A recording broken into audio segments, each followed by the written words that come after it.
Hey guys, Chris at the Ultimate Recycler. We have a bucket full of not quite ripe apricots. Now I have a big tree in my backyard at the shop and I've just looked through all my videos and I can't believe that I actually haven't done a worm test on apricots. The tree kind of blew over in a storm a couple of years ago and I cut a lot of it off, and what branches are growing, they're kind of growing out the side of the trunk that's on the ground, and geez, it yields well. And I've trimmed a lot of the branches off because we don't what branches are left, because we don't eat apricots. We're in a low carb diet and apricots are too sugary for us, and rather than let them go ripe and attract fruit fly, which we've got a bit of a problem here with fruit fly developing in Victoria, so I've got to do the right thing, and I've picked all this fruit off before it's ripened, and we're now going to put it through my garden mulcher and we'll see if the worms enjoy apricots.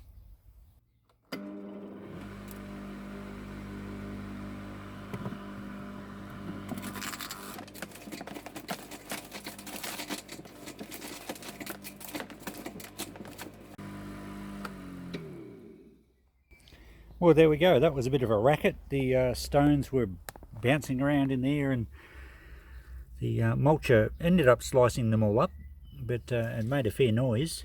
Now it's created a real pulp here. It's done a really good job. We've even got a fair degree of apricot juice.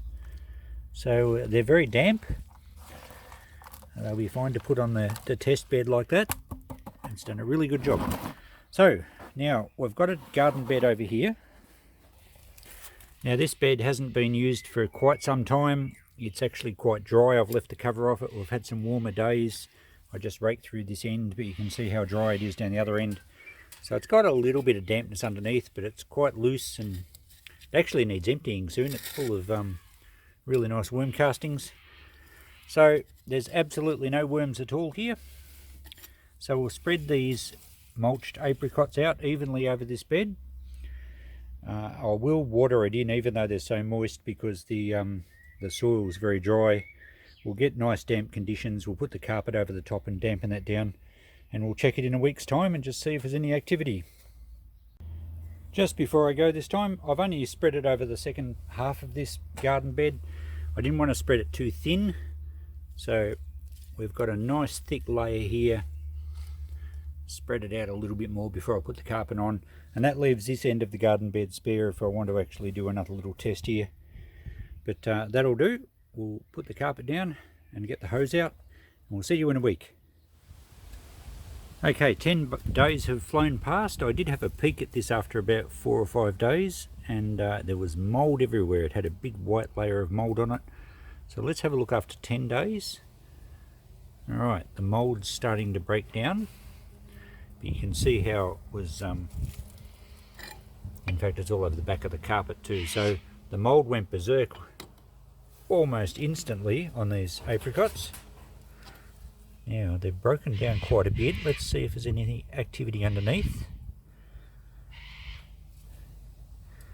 Oh, there we go, there's a worm in there. Now this garden bed was extremely dry, and oh, look at this. Yep, quite a few worms have come back into this spot, which is great to see. It's still a little bit dry underneath. I might have to put a bit more water in it, but the worms have travelled in from afar. I don't know where they were, but there was none in this bed, and they're coming up from underneath. Let's have a look over here. I think I just saw the tail of one disappear. There's not hundreds of them. Well, there's some under there.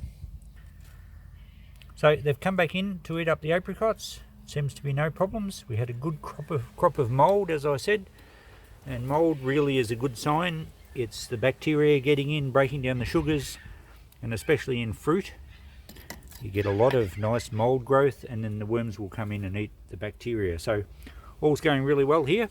I'll give it a good soaking now and we'll check it next week, and I don't think there's going to be a lot left really. Well, this spot here, it seems to have broken right through, and there's worms under there. So all going good, excellent. We'll give it a water and we'll do one more check on this, and then we'll have a result for our apricot test. And it's time for our final check on the apricots. It's been exactly 1 week, 7 days since the last look. And I think most of it's likely to have disappeared. There's worms there. Now, there's still apricot residue here. Let's get a bit closer. Worms disappeared as soon as I moved the cover. And look at that, there's quite a few there. And it's a very thin layer. It's only really just on the surface and we get straight to the soil underneath it.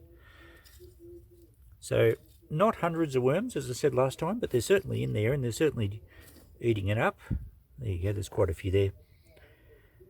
But I have noticed in this garden bed, I've been doing tests here for nearly 2 years, and I'm wondering if there becomes a bit of a build-up of something, some compound. There's obviously a lot of worm castings here, but whether there's something from continual use of having the worms come and go and the worm castings that eventually they don't seem quite as interested in coming to this spot. I'm not sure. Maybe they deplete something that's in the soil naturally and they need other bacteria other than what grows on the samples I give them.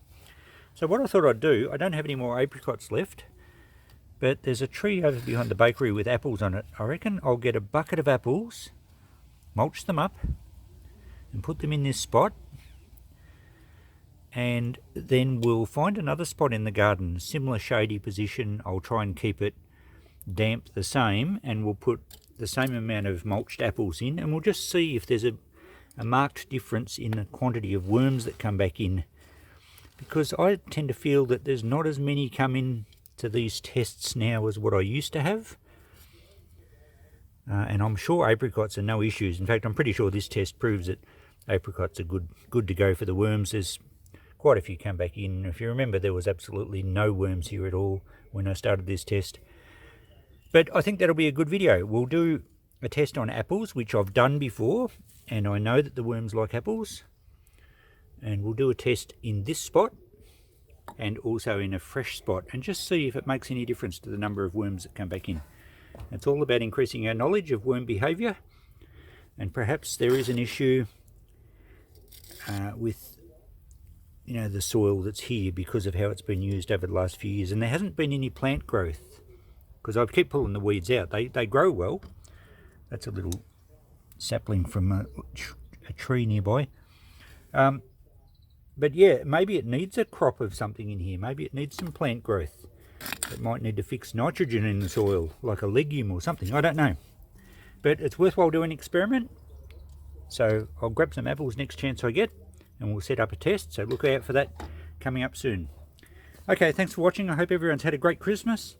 It's Boxing Day here. I was going to do a Merry Christmas video, and I didn't quite get round to it, but I will be doing just a bit of a chat about my channel video soon, so look out for that one as well. And hope you all have a prosperous new year and stay safe.